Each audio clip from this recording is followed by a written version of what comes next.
Okay. Well, we're never going to get that back. That's gone forever. No, yeah, I don't know how we can be funny twice in a day. That's a moment. Well, well, fuck being funny. I mean, here's what I want to talk about. It's not really a proper cold open because I had it in my head. But if we have to banter about something for a couple of minutes before we get started, holy shit, Red Dead Redemption 2, man. Is that your life now? God, it really is. It really is, man. This will be a weekend when I'm not working because just fuck it. Like, I gotta make time for this. This is so good. And it wasn't like knock your balls off awesome, like right from the get-go. Everyone says slow start, and I get what they mean because the open world isn't really open to you at first. Mm-hmm. Kind of similar to what a lot of open world games do. They kind of start you through like a tutorial section, which is in and of itself pretty big. But once you start to get, where you can kind of roam around and reach the first town, it's a game that's startling due to its detail. I don't know if there's anything story-wise yet or anything like new feature-wise that would blow anyone away. Mm-hmm. What I think it is just like a stunning amount of detail as far as like the hunting, how you track animals, actually skinning the animals, the rotting of the corpse. Like if you have to actually lift up the deer or whatever it was that you killed, put it on the back of your horse and get it to a butcher to sell the meat. Otherwise it will start to go bad.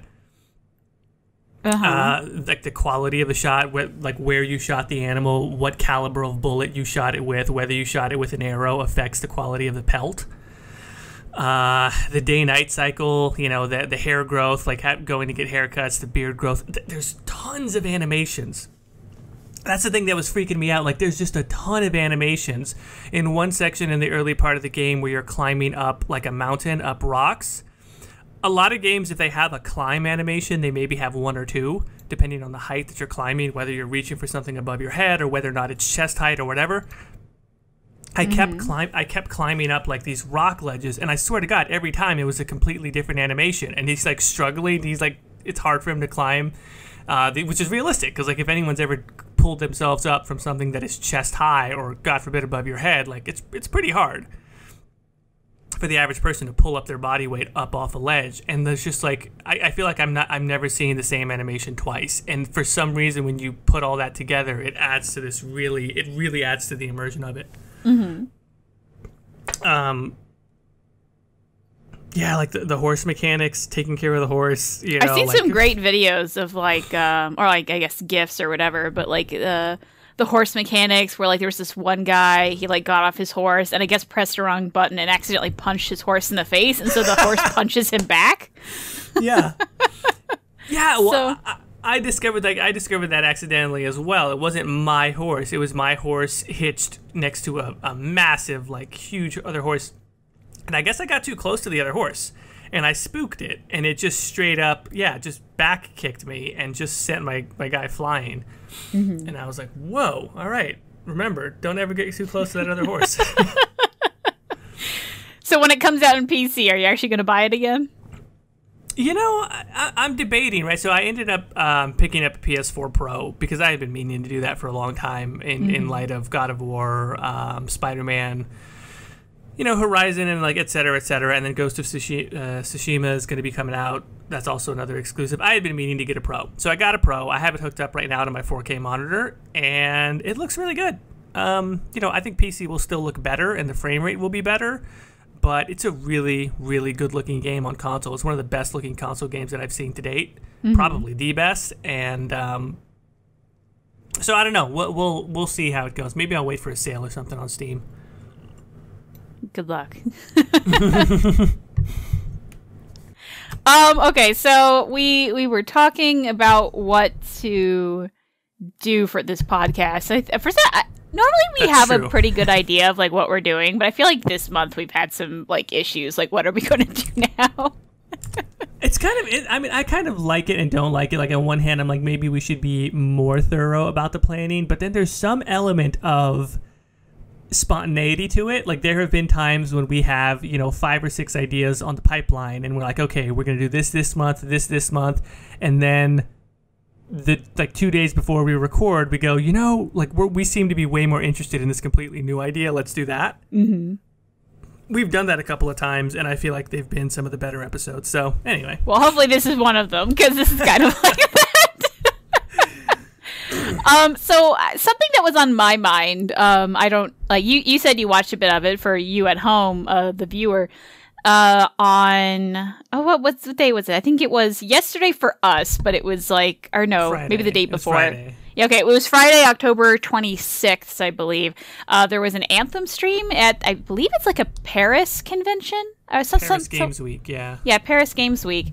And I think for me, like, I thought the gameplay was fine, to be honest, but I felt like the whole event and everything else surrounding Anthem, like, a lot of the marketing has been kind of underwhelming, and then the reception has kind of matched that. So I just kind of want to talk about that, because I find it really interesting that they're really trying to push Anthem, but like the marketing team, I'm blaming the marketing team. Maybe it's not even their fault or anything. I just don't know why it's not going well. You know what I mean? Yeah, I think people have loot shooter fatigue. I think people have online group-based co-op, sort of loot scaling. Like, that framework has been implemented in a lot of different titles, and some of them are doing it really well. I mean, I can sit here and complain all day about how I personally don't like that genre. Look, it's doing phenomenally well. People love that shit. And I will say, like, I think Warframe does it really well. And what I saw from that stream the other day on Anthem is this is not a Destiny clone. Like, this is a Warframe clone to me. Mm-hmm. Which is not a bad thing, because again, that game is insanely popular and it's improved a lot. I mean, the one thing I would love to see any game emulate from a Warframe standpoint is, like, Warframe came out several years ago and it has evolved so much. It's like a different game. Mm-hmm. So maybe that's a good thing. But yeah, I don't know. I think maybe the fatigue is just people are kind of tired of seeing this genre. Maybe. I guess this is what this discussion about. Like, why aren't people so hot on it? One part, yeah, the fatigue. Another part is, like, I feel like it all, like, kind of leans into, like, the generic feel of it. Like, I feel like it doesn't have a voice yet, It just kind of, like, the shooter thing, and then there's mechs. Like, I feel like there's not a really strong art design that I'm getting for it at the moment. Like, maybe when you play the game, it'll come out, but I feel like visually, I've seen it before, No, I completely agree. So let's talk about that a little bit more, right? Because I know you mentioned marketing and sort of the tone of how it's being presented, and I agree with that. I think if you're angling it from the standpoint of, like, hey, here's all of the progression stuff we have, here's all of the loot stuff, here's all of, like, sort of the team questing stuff, it kind of goes hand in hand with what I'm saying, right? Part of it is that it's too generic, but then part of it is also, is it that it's too generic? If we talk about the Bioware storytelling and however much of that there's going to be, is this just a marketing mistake? Should they be leaning more heavily into the story and the cinematics, because that's what's going to set them apart? Like, is it a marketing thing or is it a gameplay thing? I don't know, because here's the thing. I don't think we know enough the game to know if it's marketing or the gameplay yet, because right. I would think that the better way to market it is more towards fans of Bioware already, and, catering to Bioware strengths, which, like you said, you focus on the story and stuff like that, and, like, all the cool cinematics you can do and the character you make and blah blah blah blah blah.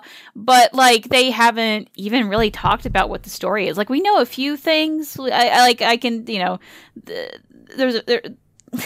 don't, like, God, I don't even know where to start. Like, this, we do know a couple things about the game, but it's really not enough to write home about. And, like, here's, like, I remember when I just saw Mass Effect stuff, I thought it looked generic. I'm like, oh, it's just some space shooter thing. And then when I actually saw cutscenes of, like, the story, I'm like, oh, there's more to it. So, like, I think Bioware games in general, maybe they do kind of have a generic look to it, but what sets them apart is the story about it. So I don't know why they're not talking more about the story of this game, because I feel like that's where this game, if it has that, is going to shine. So part of me fears is that they're trying to first see if, like, they can get away with just doing the gameplay stuff, and then maybe they'll slap on a story. I really don't know why they're not doing the story stuff first. I don't know. It frustrates me for sure. I mean, if I were to take a stab at trying to answer that question, here's what I think. Because I agree with you. From my standpoint, it should lean into the classic Bioware strengths and appeal to the classic Bioware fan. And I don't just think they should be banking on the fact that they already have those fans, right? So I think they should be trying to grow that player base. Skyrim did it a little bit, and I've made videos about this, which is like, why is a predominantly story-driven and exploration-driven customization RPG, like why did that one get so popular? Whereas, BioWare launches, if they're doing 10 million units or 12 million units, that's like wildly successful. But for a Call of Duty, a Destiny, a Grand Theft Auto, a Red Dead Redemption 2, that would be considered a huge flop. And so it's like BioWare or EA is trying to move BioWare into making that caliber of title, right? They want the units sold one way or another. My idea is grow the player base of people that want story-driven, dialogue-driven games the way that Skyrim and Witcher 3 have. I think their approach is, even if we lose all, whatever, I can't remember the exact number that Inquisition sold, but I think their thinking is, even if everyone who bought Inquisition boycotts Anthem and we do a subpar loot shooter launch, we'll still end up with more people. Does that make sense? Like, say if whatever number Inquisition sold, even if they do a mediocre launch into this incredibly popular genre, they'll still end up with more people than a successful BioWare launch. Okay. Which is really disappointing to me that they would, but it feels like that's what they're angling towards, because they're not really showing BioWare fans anything that would get us excited, in my opinion. And I think it definitely shows. Like, I didn't see the stream that happened recently live, but like, even in the stream, there were some references to how the comments were kind of mean. And like, knowing streams I have been there, like, yeah, it's just a bunch of people going, "This sucks. This looks boring." Blah blah blah blah blah blah blah. Like, I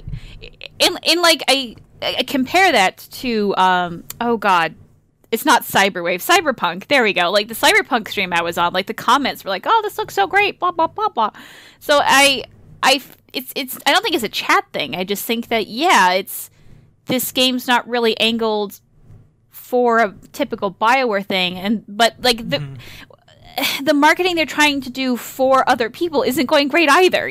Like, I don't know if they just don't know how to handle it or what, and like, I don't know what they would do differently either. I feel like if there was an easy answer of like, oh, if they just did X, Y, or Z, then they would do it. But yeah, I don't know what they could do differently to make them seem better. Yeah, I agree. I don't know either. I don't know as far as like the actual steps of what they could do, because I'm actually not a very good marketer. Like, I'm not very great at selling things either. But what I could say, like, for a second, from a business standpoint, is it really just sounds like they're operating off of precedent. These other things, these other titles have worked, and their campaigns, their marketing campaigns, their advertising, their community outreach has been X, Y, and Z. And so presumably the success of Warframe and Destiny, and I put Destiny's success in air quotes, but I digress. Whatever amount of success they've had has to do with the gameplay, but it also has to do with how they've marketed it. So it seems to me like they're just marketing it exactly how those games were marketed, right? They're not actually being innovative. They're not actually saying, how do we market story-driven titles in a way that grows that player base? We're not just going to appeal to the people that like Witcher and Skyrim and Dragon Age. How do we actually bring in new people to say a story-driven, dialogue-driven RPG is something that you will enjoy? I don't think they're treating that as a creative question right now. I think that they're accepting it as a given that the BioWare fans are going to show up already because it's BioWare, and how do we pull in these new people? But yeah, I don't know how they do it differently exactly. I mean, I guess in a really broad sense is like, show the damn story. I mean, I know that's not like super creative, but like, show more cutscenes. So then why are they waiting so long though? Like, granted, it's only like what it releases in February, I believe. Is that supposedly, right? And the fact that they still have alpha slapped on it, like, that's really disingenuous. There's no way that that's an actual alpha if we're in November practically. I don't know. I don't know. Like, I don't know anything about games design, so I can't say if that's like a good thing or bad thing or not. But like, it's just, I don't know. I really don't know why they're not telling us this story, or like stuff that would make other people interested. Because I feel like this is around the time. Because around Christmas time, you want to get that out so people start pre-ordering for Christmas and whatnot. And it's only like a couple months out from like the holidays, so I don't. Well, what about Inquisition? Do you recall the timeline there? What were they showing in that one as a comparison? Well, remember, I became a Dragon Age fan a couple months after Inquisition came out, so I don't remember. Oh, I'm trying to remember, and I know that I remember like the weeks leading up to is when they started doing like the long form gameplay walkthroughs of like an hour, 45 minutes in the hinterlands, etc. And I remember getting pretty hyped for that because there were instances of story and cutscenes, and they were showcasing, hey, this is a big choice, like the one that they actually ended up taking out, where you have to, what is it, you have to choose between saving the village or some Inquisition troops or something like that. In Crestwood, and Varric is mad at you or something. That's fine, like even though that got taken out, that still showcases like, hey, this is a big choice, you can go one way or the other, it's going to have consequences. We're just not seeing that, and so I mean, again, I'm stabbing in the dark here pretty much as you are. I don't have any concrete information to go off of, but if we extrapolated, I mean, is it because the story is not good? Like, is that just why they're hiding it? I hope that's not what it is. Because like what we heard, the most we got at a story was that one trailer that happened, was it E3? It was sometime in the summer, and like it was a voiceover explaining like a very small segment about the world, and like that one voiceover was like the most interested I was in an Anthem that I've ever been. Like, oh, it was actually really interesting. And here's the thing, like a whole bunch of Bioware veterans have worked on this, like the game story. Like David Gator briefly worked on it. Like pretty much all their writers have. Yeah, so like I can't imagine that it's awful. Like maybe it's like a too many cooks type of thing, but like I can't imagine it's awful. Like even Andromeda, like we have some issues on Andromeda, Jordan, but like there's still parts of it that we enjoyed.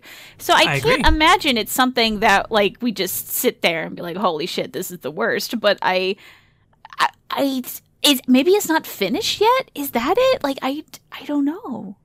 That's a really good point about Andromeda, right? Because number one, we don't know enough about the story. Number two, my skepticism is getting higher and higher the longer we go without more details. But you do bring up a good point. Bioware has talent. Bioware has talented writers. They brought in basically every talented writer almost that they've ever had to work on this in some respect. And if we look at that versus Andromeda, where I liked a lot of Andromeda, and I think a lot of Andromeda's story is really redeemable, that's a really positive way to look at it, right? Anthem is going to have some story content that we're going to like, that's going to be good. It's almost certain. We can't just dismiss that out of hand. There's going to be some moments in this that I will probably end up liking.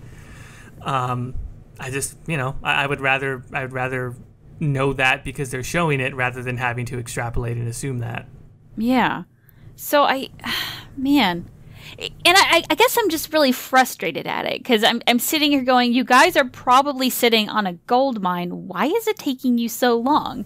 Like, you probably want the pre-orders. Like, I'm just so confused by why they're doing it. It just seems like such a bad idea, but I don't know. Like, I was actually talking to Michael. Michael's my husband, for those who don't know. To Michael about this because he does marketing. Like, why would they do this? Why whatever? And he was like, well, maybe they're waiting till like the very last minute, so to absolutely wow everyone, so they buy the game and they can't cancel the pre-order because it's too late by the time the game comes out or something. I'm like, oh, maybe, but like that.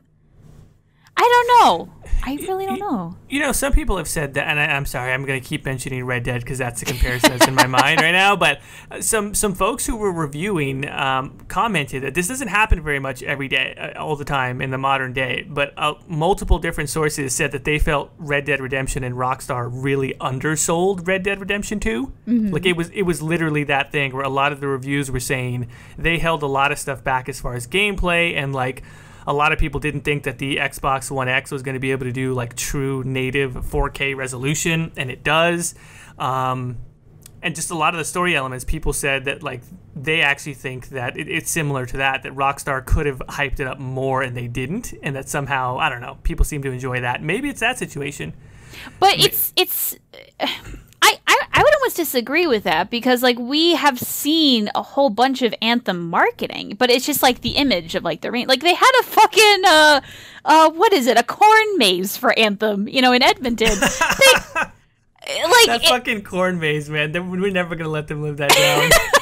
Yeah, really, but they were on the cover of Game Informer. They and they had multiple issues of the different javelins. They've been on buildings and all sorts of stuff. I think the marketing has been really huge around Anthem, but they just keep showing the same thing over and over again, and people are tired of it.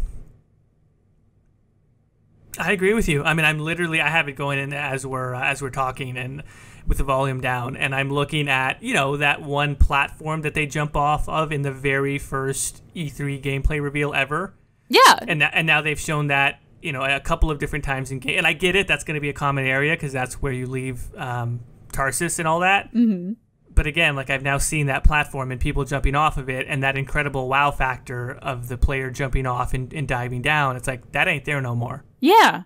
It's going to be kind of underwhelming when I'm sitting there with my fancy javelin and go, wow, this is the thing I've seen in every single marketing video ever.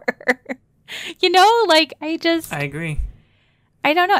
And the first time you see it, you're like, oh, wow, I could see forever. Look at this beautiful place. It's so cool. And maybe this is just because we've been really focused on it and looking at the stuff. But then isn't that bad on them? If people are excited about your game and keep looking at it, their experience is going to be lessened. I don't know.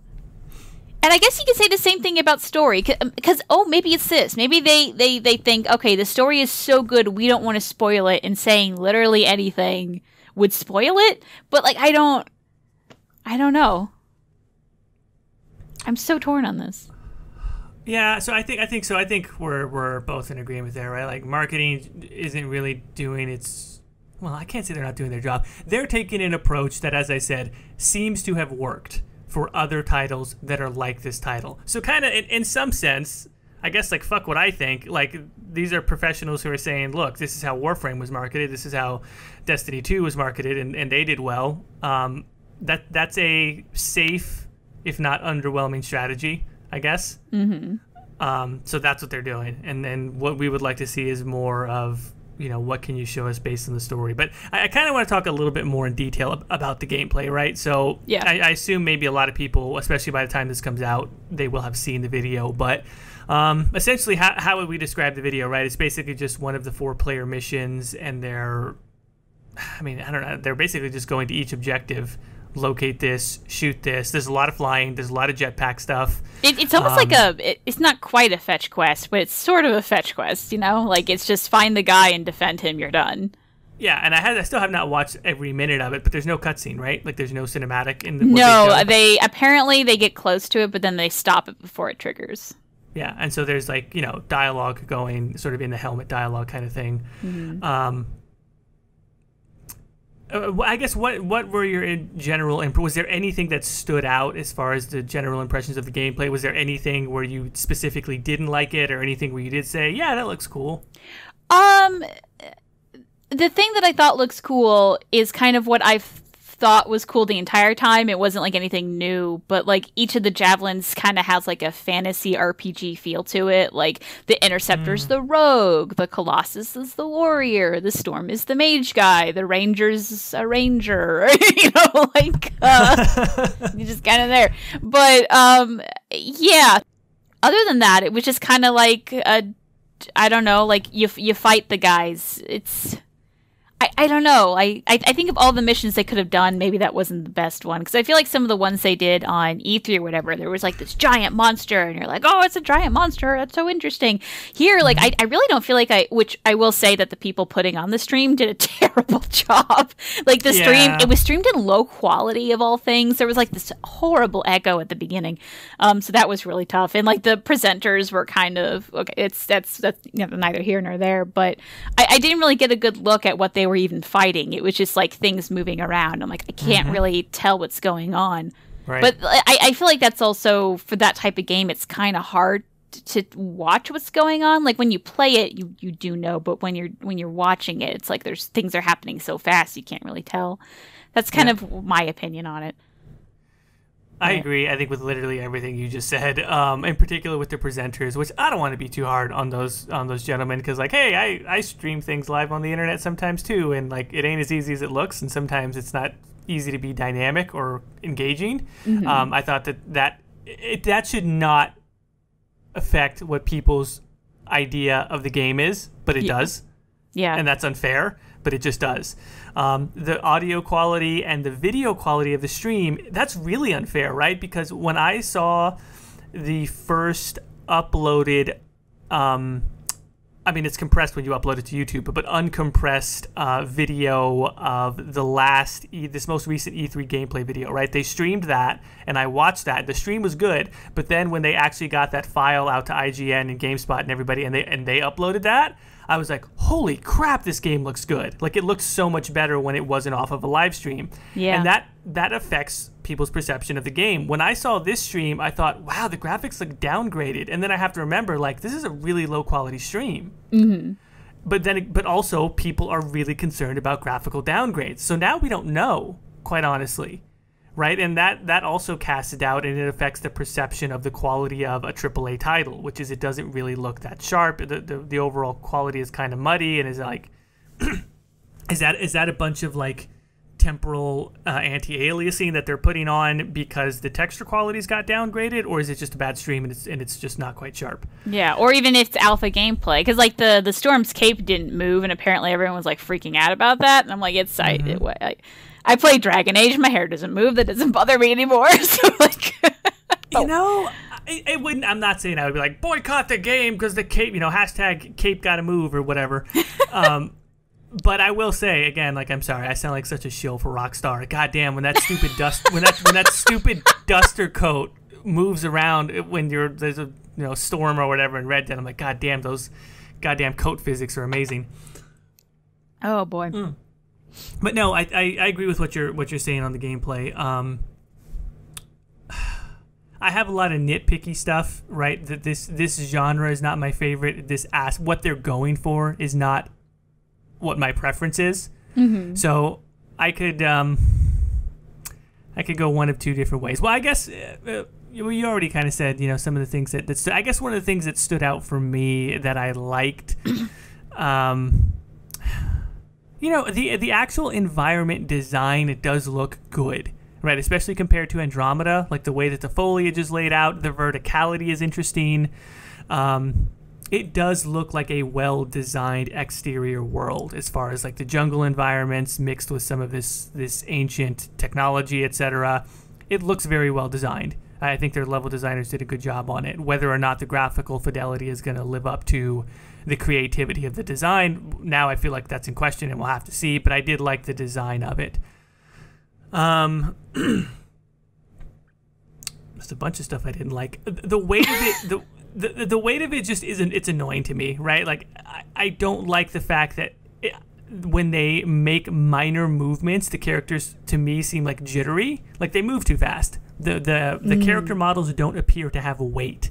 Even the big one.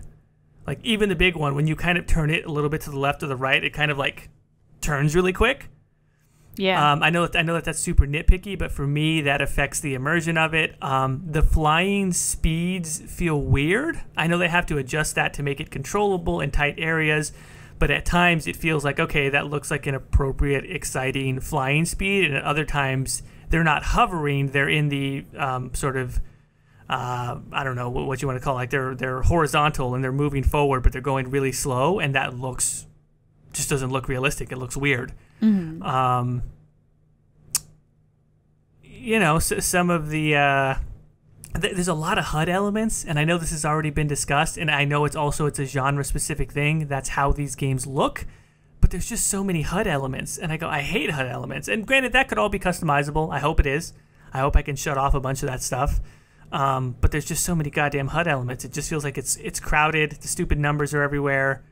Well, they said the numbers we could turn off at least. So yes, we do know that. But that. So I guess that is a lot of me complaining about the genre, right? That's somewhat fair, somewhat not fair, because that's just the genre stuff. But I will say, like, are you familiar with Warframe? Have you ever played it, or have you seen? Not at all. Okay, I'm gonna do something real quick, and we don't have to cut this out because I want to see if I can maybe get your live reaction to it. I just sent you a link of like some of the most. I think this is one of the most recent patches, or one of the patches that went in earlier in the year. Like, just watch it for like 5 seconds, and you go, "Oh, that does, just remind me of Anthem." It's the same fucking thing.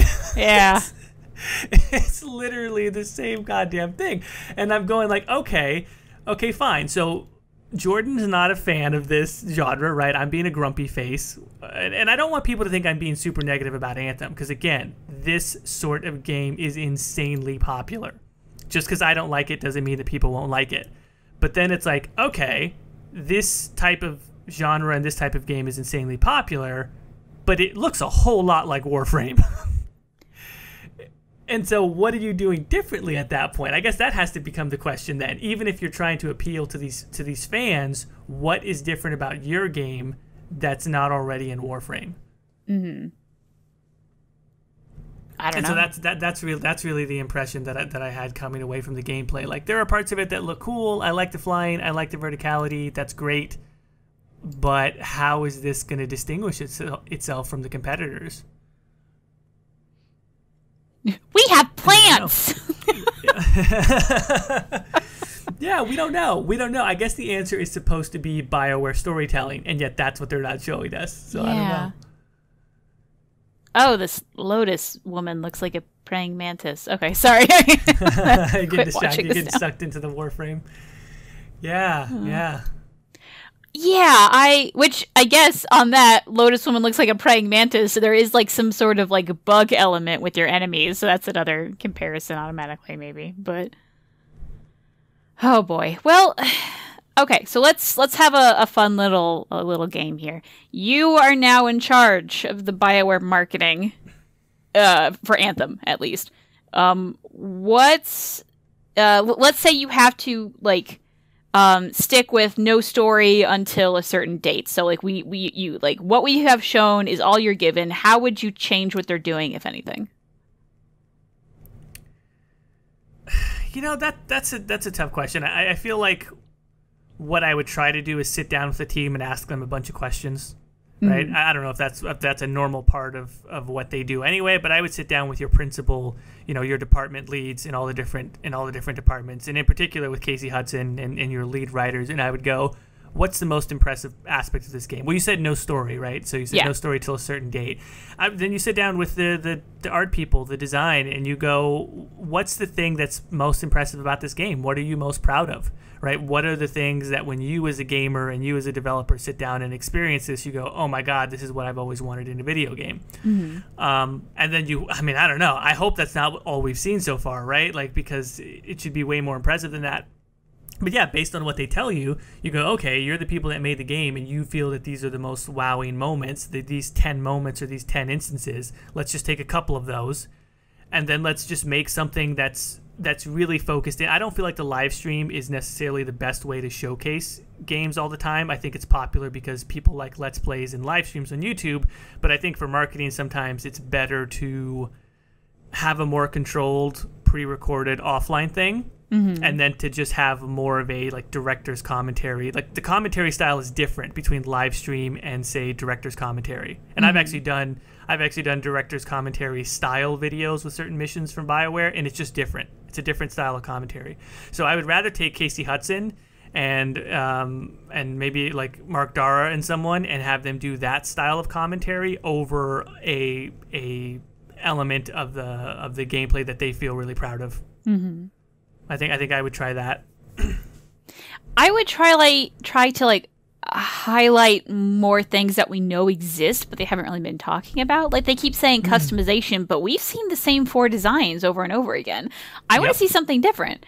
I want to see like they say there's like sort of different shapes. Like, they have that a pre-order skin. Let's see the pre-order skin. That's already made, right? They got pictures of it that you can look at. Play in that a little bit. Maybe make it a different color. Show us how to customize things. Show us how the loot works. Like, they keep saying there's no loot boxes, but we've never really seen how it does work. So show us how it does.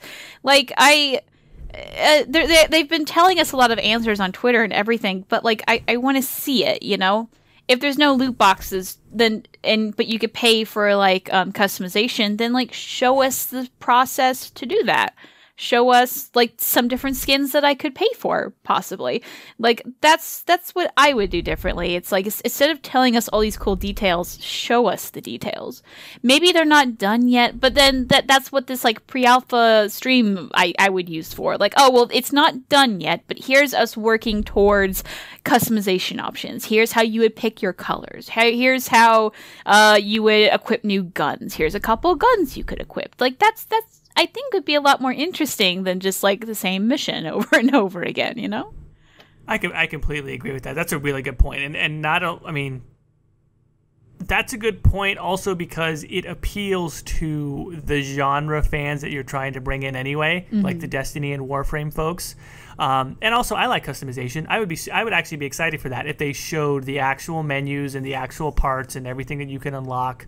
Not everything you can unlock, but all of the different categories of stuff. Yeah. If they just put together a gameplay video that said, look, here are all of the different slots that are customizable and of course your weapons, and they took us through maybe 1 or 2 missions, and during the course of those missions they showed, hey, I got an upgrade piece for this slot and another upgrade piece for this slot, and I got a new gun and now I'm equipping it, and now I'm showing a little bit of gameplay with a new weapon, and here's a little bit of crafting. And then maybe, like you said, here's a little bit of the cosmetic paid DLC that you can do. Here's a pre-order skin. Here's what this looks like when you switch it out. That would actually tangibly raise my excitement level because I love customization. Yeah. And it's one of the only aspects that I think where there's overlap between loot shooter fans and RPG fans is both are passionate about customization and visual customization. Yeah, that's a great suggestion. They should totally do that. Yeah. Come on, Bioware. Come on, Bioware. Read our minds. Listen to Caitie. I will say, after we've talked about this, a sudden moment of horror came to me. It's like there is another stream on November 1st, which is in between when we're recording this and when this episode comes out. So what if we talked about this and that's actually what they end up doing on November 1st? Well, look, here's the plan now, right? Is I just edit this shit super fast and we release on like a Wednesday. Like right as the stream starts, like we did it first. This is our idea. We just release it on Wednesday afternoon, and then we look like, okay, I'm seriously considering this because if we're wrong, I still think what we're recommending is correct. Like I still think they're good strategies. But if we're right and that's what they do, then we're fucking Nostradamus. Oh, but then that messes up with the schedule, and then people are going to expect earlier episodes and blah blah blah blah blah schedules. But I don't know. You're the editor, so we'll see how this goes. Yeah. Maybe we do just audio on Wednesday. Maybe we could do that. Anyway, we'll debate it. We'll figure it out. Okay, so let's. Okay. On the line of we're now head of Bioware marketing, we get the okay to start doing story stuff. How would you release information on the story? I still don't think they've shown any dialogue choices, right? Like what the dialogue menu looks like. I don't think so. If they have, I don't remember it. Yeah, I don't remember it. I think Mark Dara just basically said there's some amount of choice, but it's a lot more pared down. So maybe like 2 choices. Yeah. I don't know how much of that is in there. I'm starting to get the feeling based on how they've talked about it that maybe it's like 1 choice per cinematic mission, like at the end or something like that. Yeah. It's not going to be super satisfying and it's not going to be a lot to show. So if the element of choice doesn't play large, again, you have to sit down with the writers and go, okay, like what is something we can show that's not a huge spoiler that sort of encapsulates the themes of what we're going for and why people would feel attached to these characters, right? Like why tell a story about these characters? Is there a moment we can show that captures people? Because BioWare storytelling is about characters, right? And like so much good fiction, it should be character driven. It should be about people. And so I would say, why are we telling a story about this group of people? And what's a moment that's going to make people start to feel attached to them? And let's show that. And then again, like really talk to the writers about why they're passionate about these characters. Mm-hmm. Yeah, I would think like I believe they did this for Inquisition, but I again wasn't a fan at that time, don't remember it. But like have some sort of like maybe minor character bios come out, like this is John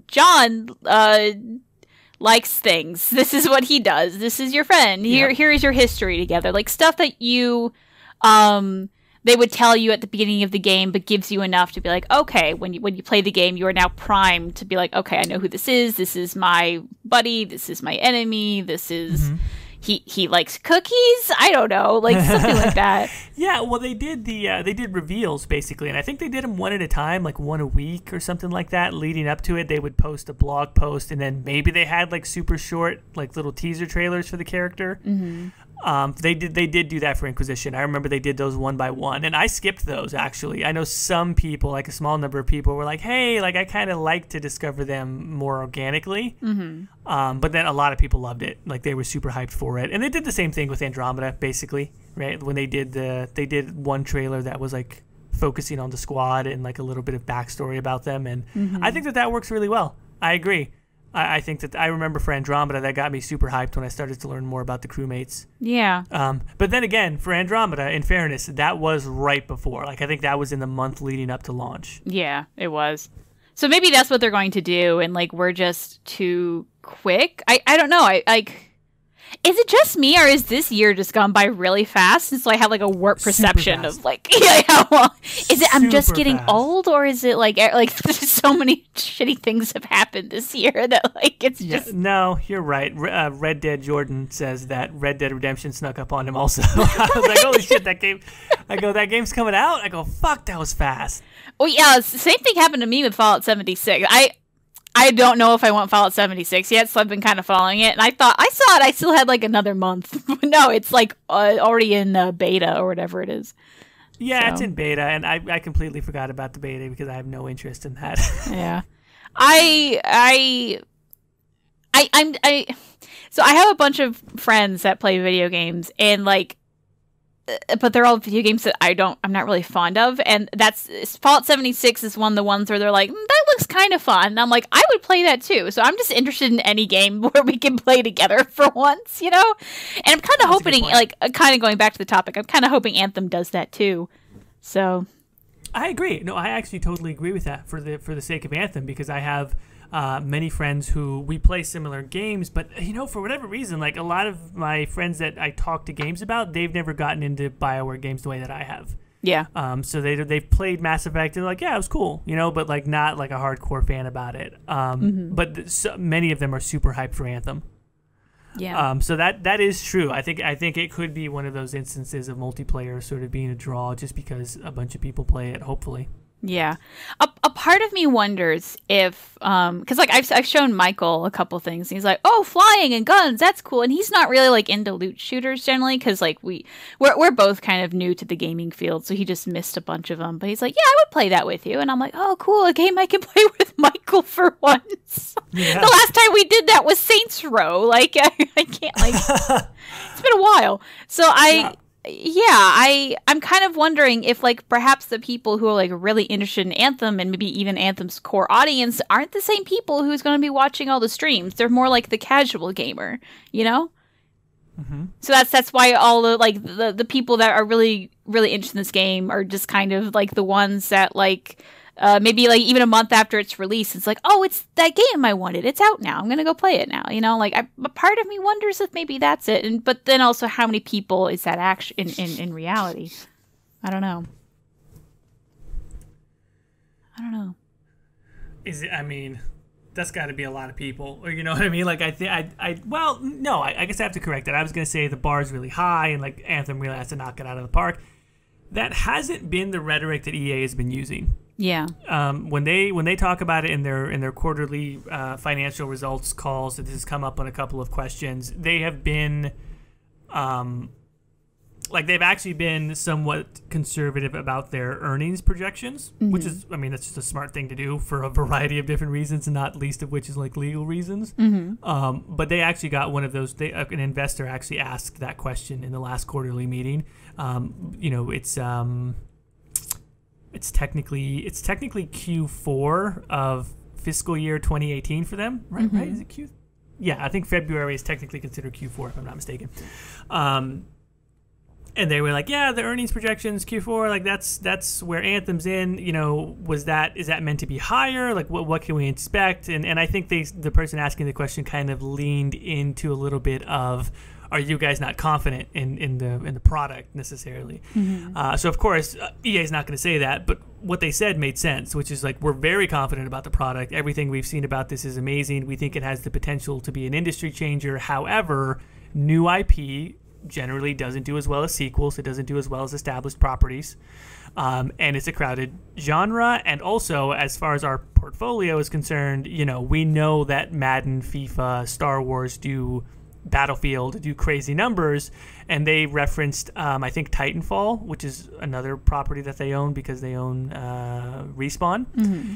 And they're like, Titanfall has done very well for us, like very, very well, at times almost as good or better than Battlefield, and we didn't necessarily expect that, and they kind of referenced Anthem in the same way.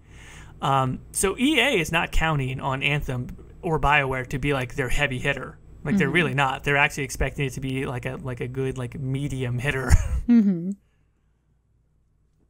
So, I don't know. Maybe that's good for Bioware. You know, the fact that it's not like, oh, Anthem's got to be the top-selling game or they're going to close Bioware. I don't think there's anything like that. Yeah, I don't think they're going to do that. But I just... I think what I'm more interested in is not really the release of Anthem, but, like, maybe a month out from Anthem to see if people, like... because a lot of the reports we were getting after E3 of the people who are playing the game was like, look, everything we've seen on Anthem is kind of underwhelming, but when you get your hands in playing it, it's actually really fun. So I would be interested to see, like, in that like month after it comes out, and people, like, you know, the original people who got it are buying it, and they peer pressure their friends into getting it, and then maybe those people find it fun. It kind of like waves out, and suddenly there's a bigger player base. Would that kind of happen? And so maybe a couple months after Anthem comes out, then it kind of starts getting popular, and that's where, you know, it comes in, and it's just going to have a kind of a rocky release. But then afterwards, that's when it really shoots up. Is it going to be something like that? Is it going to be immediately forgotten? I don't know. It's kind of uncertain at this point. I don't think it's uncertain in a scary way either. Like, I feel like it's gonna do fine, but I feel like they could be doing things better, which is why I want to talk about this. And I just don't know if maybe I don't like. I'm not a games person. I don't know anything about the games industry. Maybe what I'm talking about is just, it has been tried in other video games and just didn't really work well for whatever reason. And we're just talking out of our ass because we don't understand. I think that's entirely possible. But I don't know. I agree with that in some sense, yeah. Yeah, I just, but from like where I'm standing, I see so many people like angry about it. And a part of me also wonders if it's just people not liking EA, you know? Like every other time on Ars Gaming, someone's going to complain about EA and their like loot boxes of microtransactions. And they're like, well, Anthem doesn't actually have loot boxes. There are microtransactions, but so far it's been said only to be for customization elements. Stuff that really doesn't affect gameplay that much.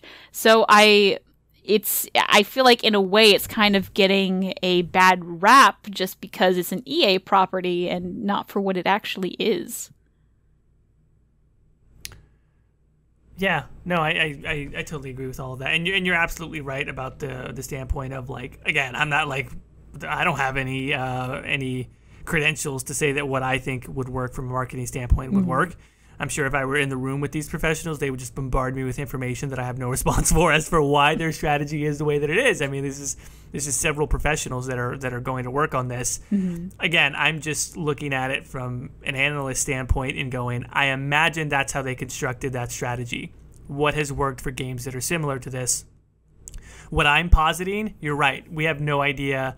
I don't even know if this necessarily has been tried because I didn't even pay very much attention to the marketing for Witcher 3, right? So how do you grow the player base for story-driven games? Is that a fair value proposition to lean heavily into the story elements and then maybe there aren't heavy story elements and so you can't focus your marketing around that, honestly? Mm-hmm. There's a whole number of reasons why. There's a whole number of reasons why the approach they're taking maybe is the right approach with what they have. I think it's just the internet is really fickle, and like you said, that microcosm of a chat room sort of rolling their eyes and not being excited about something that is actually quite impressive on its face when you look at the technology that goes into it and all the work that's gone into it, and the internet's just like, meh. Show us something else. Or worse, it seems like people are more excited and more engaged with the process of making memes about things than they are about the actual thing. And so the event of a game launching has become sort of meta in the sense that when a game launches, I think it has almost nothing to do with the product. It's more about what are the memes, what's the narrative, how am I a part of the narrative? Did I make a meme that was popular? Did I make a comment on Reddit that got a lot of upvotes?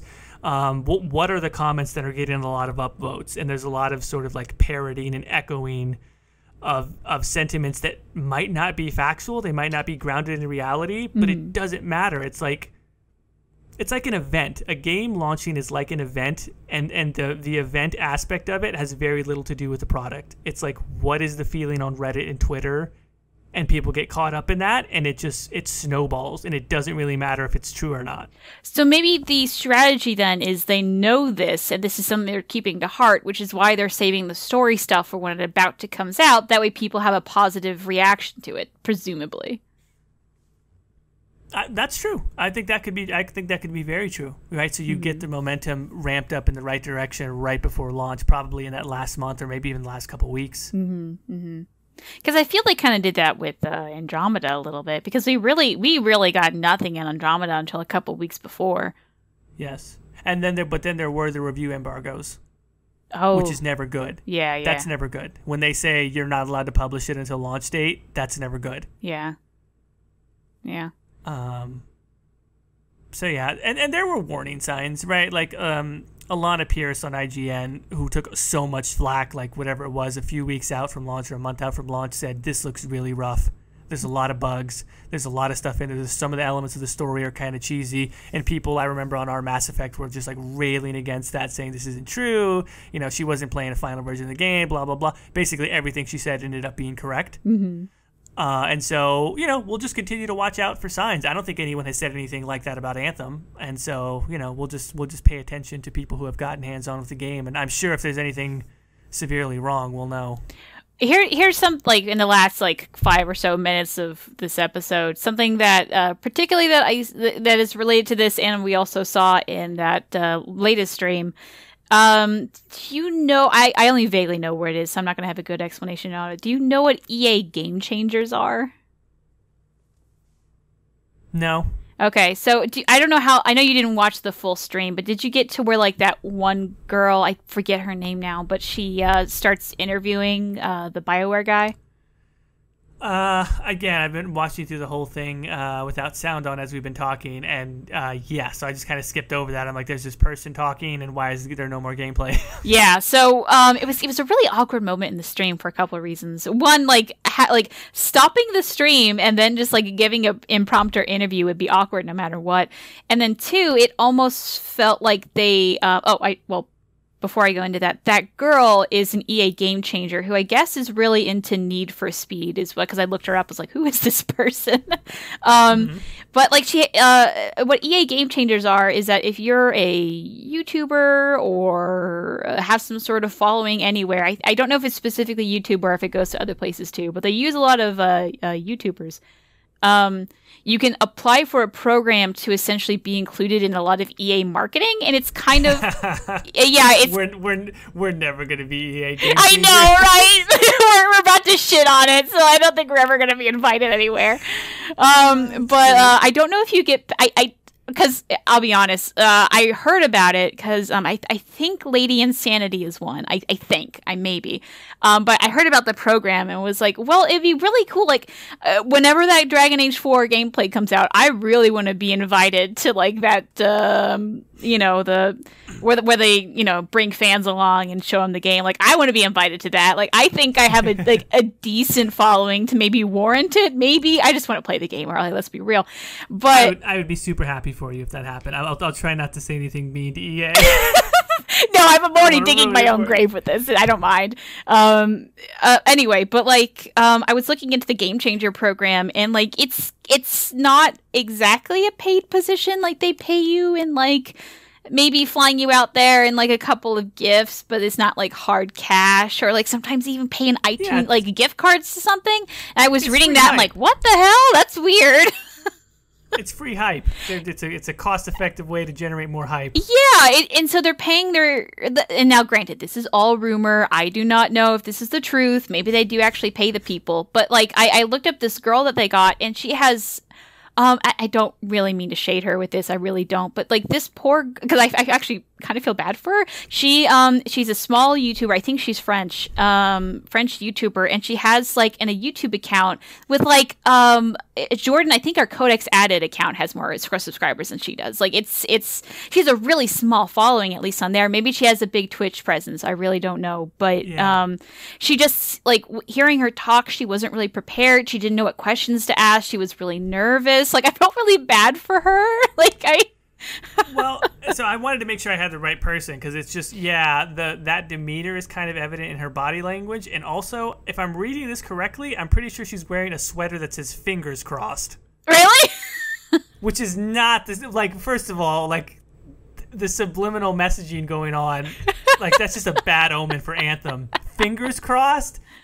Fingers crossed. I feel like I'm going to go on a Liam push-up rant right now. Why is she wearing... Is that a thing? Am I just stupid? Is that like a brand or something that I'm just so uncool? Look, I wear sweatshirts that I've had since I was in high school. I am not the person to talk about fashion. I really don't know. It might be. Is that like a thing? I don't know. It probably is, right? It's probably just I'm not cool enough to know that sweaters that have fingers crossed, it's like a thing. I don't even remember it, to be honest. So I have no idea. I'm looking at it, and it literally says fingers crossed written on it, if I'm reading it correctly. And I just gotta say, like, I don't know what that says. Was that her sentiment? She's not prepared. She just goes like, oh well. Maybe, I don't know. Like, I will say a lot of women's clothing just has like random words on it that make no sense sometimes. So like, I'm not entirely like like if you go to Abercrombie and Fitch, it's like 1974 beach webcast champion, and you're like, I don't know what this is, but I like the shirt. Yeah. Well, look, I mean, again, if I was in that position, how well would I have done? I don't know. It's hard. Sometimes it's harder than it looks. And so you're right. I have nothing but sympathy for this woman who was in there, I'm sure, trying to do her best. Preparation is key, but and I'm not listening to it, so I can't give a full opinion. All I can say is, she does look kind of nervous. Mm-hmm. And then that goddamn sweater that says fingers crossed. I don't know if that's just me nitpicking. If I was the PR person coordinating this, I would go, can you not wear that? Well, that one girl, I have no idea who that other girl in that stream was, the blonde, but she had like an Anthem sweater. So I'm wondering if like maybe she had something even worse on. So like, just put an Anthem sweater on. Oh my god, I don't know. Yeah, I would have given her some swag and go, here, put this Anthem sweater on. Yeah, like you think that'd be a very easy thing to do. We're bringing in this person. We're probably like underpaying her. Like, let's at least give her some free loot so that she has a good experience of like, oh look, I have this shirt I can wear now. Thanks for giving me. Like that would be a lot more. I don't know. That whole stream seemed like a mess.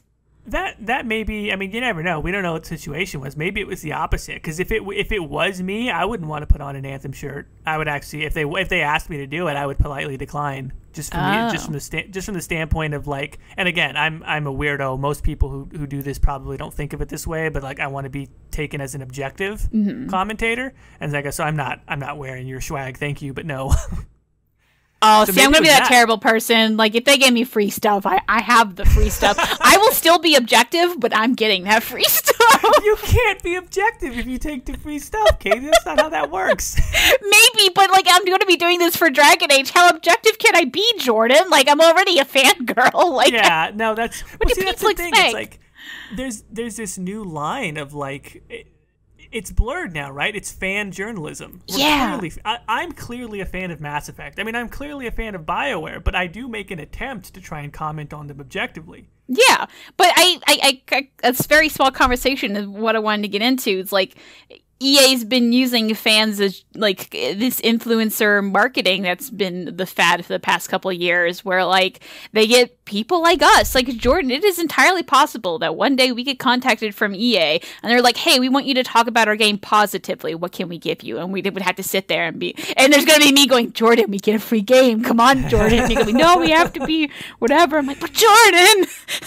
you know what? Where that comes from, I think, is the sports journalism thing. Mm-hmm. There used to be, and I don't really think this exists anymore so much, the idea of like there's no cheering in the press box, which I never sat in a press box, but like fun fact, I had the opportunity to. At one point, I would have gotten the opportunity to be a credentialed press member for a particular NBA, and I turned it down and I don't necessarily regret it because I was doing some other things. I just didn't have time, but the line where it gets kind of blurry is local coverage. Like if you cover if it's team specific coverage, there becomes this expectation of like, well, you don't criticize the team as much as the national media does, which I always thought was bullshit. Yeah. And there were some times where I wouldn't say I ever got pushback from any of the editors that I worked on. I think they were always supportive of me being critical if it was factually grounded.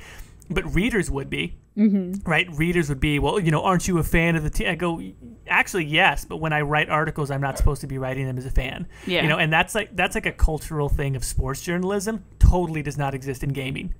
Totally does not exist in gaming. And so I think that's why I come off a little bit different than some others. Not saying it's better necessarily, because maybe it doesn't fit. Like, honestly, maybe the fan journalism is just what people want more.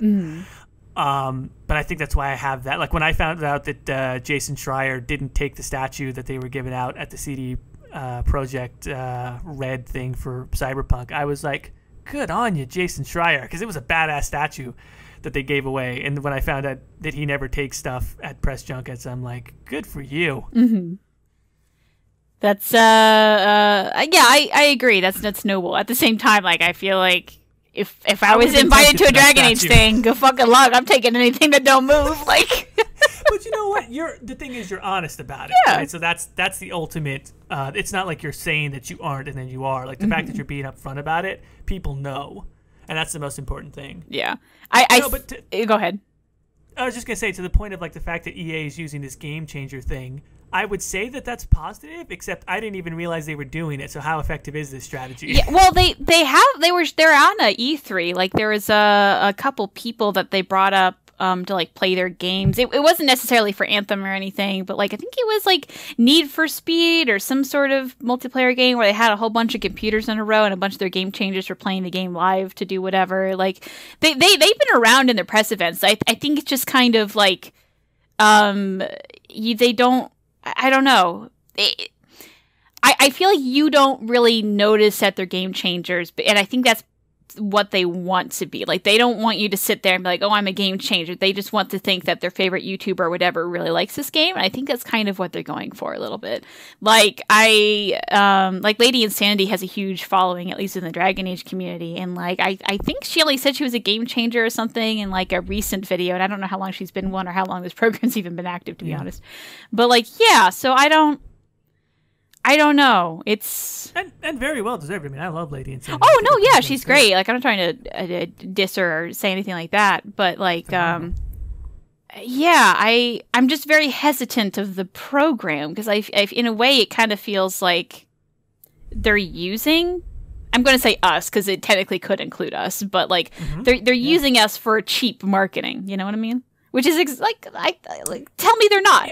You can't convince me. No, 100% you can't. I can tell you exactly, like, when you talked about, like, are the game changers being paid? Like, I can tell you exactly who got paid. The consultant who came up with this program got a bonus. Oh, yeah. I can guarantee you, whoever's idea this was, when they showed the cost-benefit analysis and the comparison between similar methods, it's like, yeah, we can get free marketing in exchange for perks and swag and maybe like a couple of flights.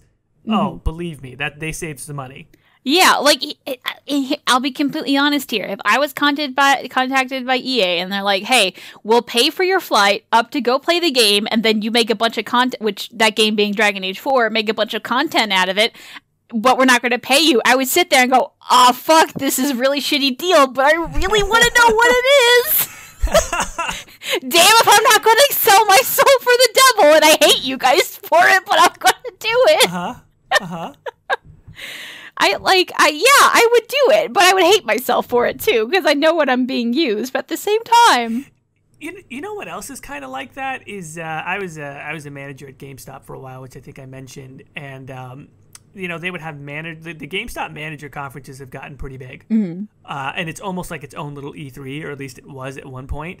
And the culture that sort of surrounds that is very similar to that. It's like get the managers of GameStop hyped up about something, and then they'll push pre-orders more. But it's just amazing to me how excited people will get over stuff that's like, because they're playing the game early, they think of it as like, it was so awesome and amazing. And then it's like, was it though? You got to play the game early, but it wasn't that awesome. But it's interesting how like people are in a circle and they're getting to see something early, and it's like the perception of it starts to be increased. Yeah, that's fair. So yeah, beware when Dragon Age 4 comes out. I won't be mad. I mean, I'll be like, was it awesome, Caitie? Was it awesome?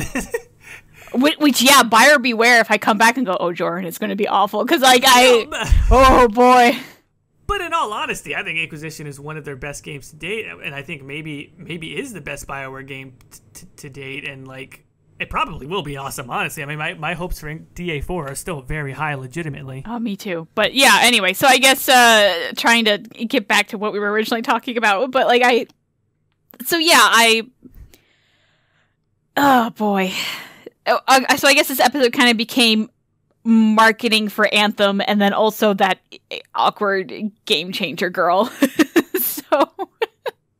Whoever you are, game changer girl, I'm sure you're a very nice person. God, I wish. Well, she seemed nice. It just, the poor thing seemed so nervous. Like wait, they also kind of put her on the spot a bit. I feel like, because they're like, okay, ask some questions, and she was like, questions.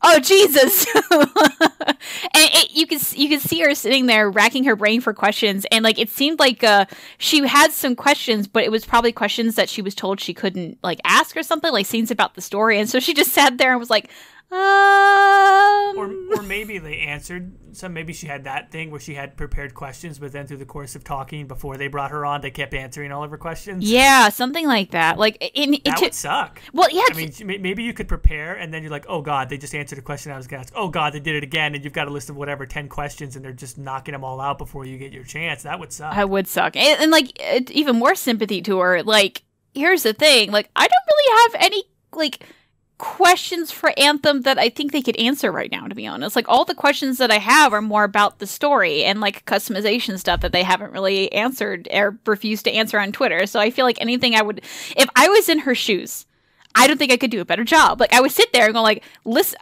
maybe I would be more upfront about it. I'm like, listen, all the questions that I had, you've already been answering. Like, maybe I would have said that to like save my skin, yeah. But like, it's kind of, it is unprofessional, and I don't know if she should have done that. So no, I don't think it's unprofessional, and so like that's what I think too. Is like, we'll define better job, because I've got real problems with the way that the games media has sort of cozied up to a lot of publishers, and I know some people don't like even using the term cozied up, but like, it's access journalism, and the very notion of questions that you can't ask being contingent on the access is sort of like, no, that's not how questions work. Like, that's how answers work. You mean they're not allowed to answer? Okay, you can tell them what they're allowed to answer. You can't tell me what I'm allowed to ask. This is why I would never be a game. They would never let me near. They would never let me on a live stream, because I would be like, well, share with us some details about the story, and like, what are some of the characters like? And like, we're not really talking about that. Okay, that's a fair answer to say we're not talking about that yet. But I don't think it's fair to tell me I can't ask, right? Like, tell me. So then the question becomes, why not? Like, right?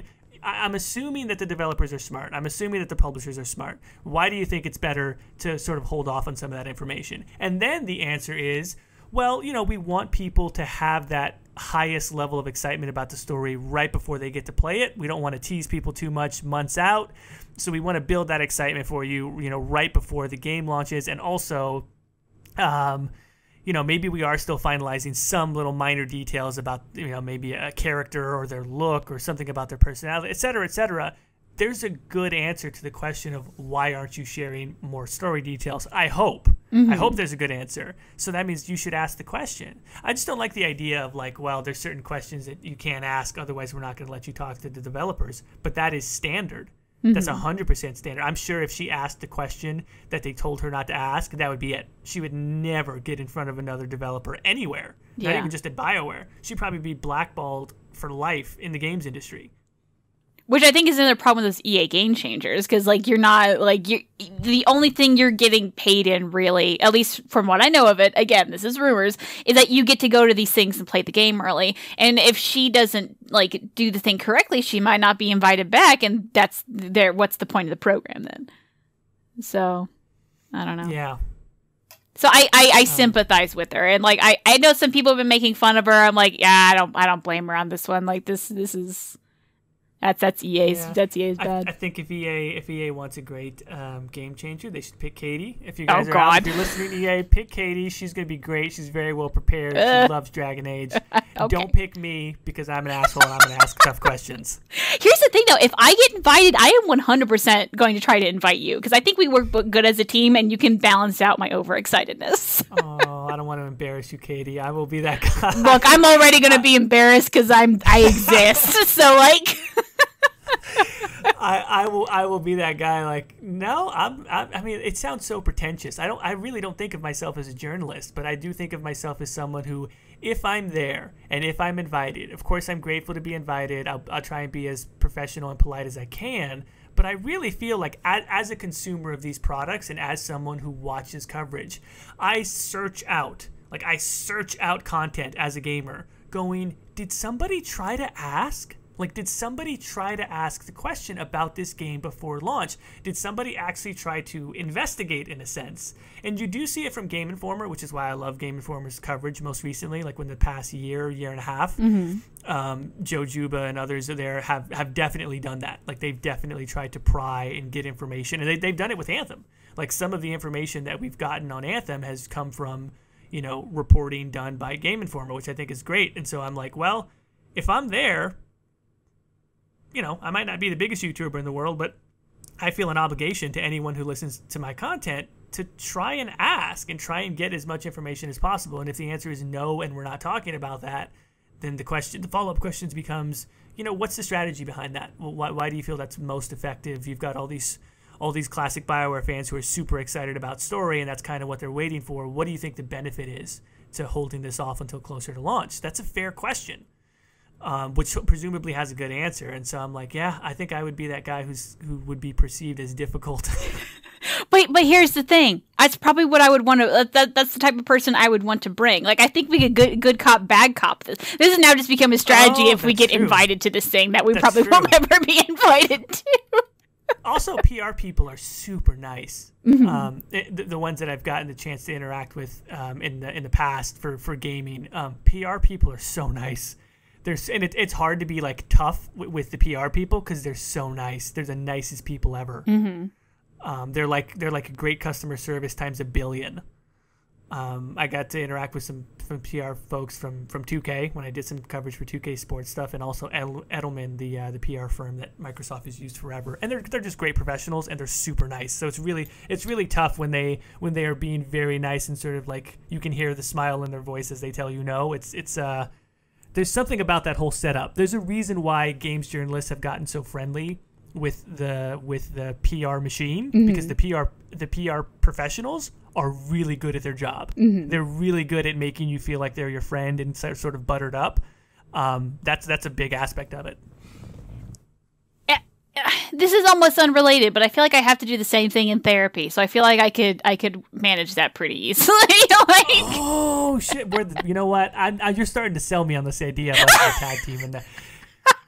Let's do it. Who do we take? Is this the episode where we figure out we want to do the game changer thing just to get up there and fuck some shit up?